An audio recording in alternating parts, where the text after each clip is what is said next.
bao giờ nè cái nhật này cái nhật rốt nó đã rồi. đã mà to đã bao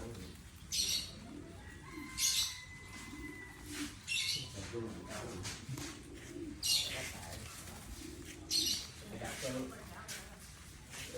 đã lượng này